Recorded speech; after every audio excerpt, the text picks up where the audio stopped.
Hey, it's John Darnielle, and my quarantine hair and I would like to read to you from A Broken Mirror by Mercè Rodoreda, a book I first read on tour in 2011. I think it was the third or fourth of her books that I read. Death in Spring was the first one, just knocked me out. But this one compresses a sort of a story of a family's decline into the most compact space.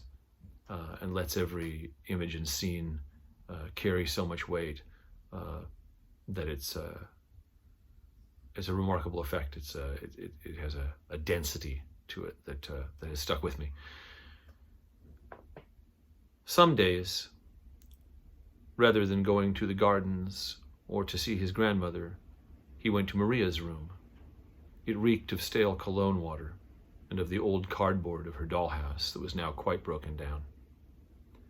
On the sides of the dollhouse front door, 2 rose bushes were painted climbing the walls. The facade opened out if you undid the small latch hidden under the roof.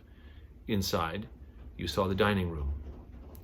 Its sideboard was full of shelves with lined-up cups, small as thimbles. On the table was a brass pitcher.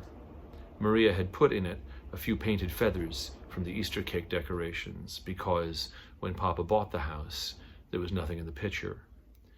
The bedroom had 2 beds with a boy in one and a girl in the other, under sheets with an embroidered cover, gray with dust.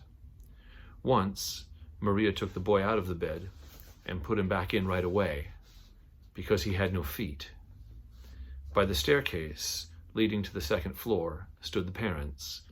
It seemed they were returning from the theater and were going upstairs to see if the children were asleep. They stood with their backs to the front door, and their clothes were moth-eaten.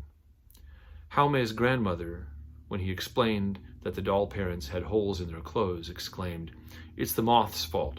A moth that harms a doll must be very wicked. I am surprised, Senor Jaume, that the moths haven't eaten up the whole thing." Jaume would kneel with his hands together in front of the dollhouse. He'd been forbidden to touch anything, and, leaning forward, he sniffed. One day, he could not control himself and turned the parents around to see their faces. The man had a mustache, but was lacking an eye. The woman had a necklace down to her knees and, stuck on her hair, a diamond star.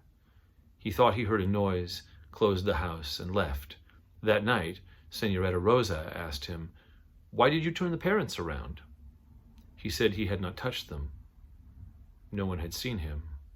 He would never again open the dollhouse.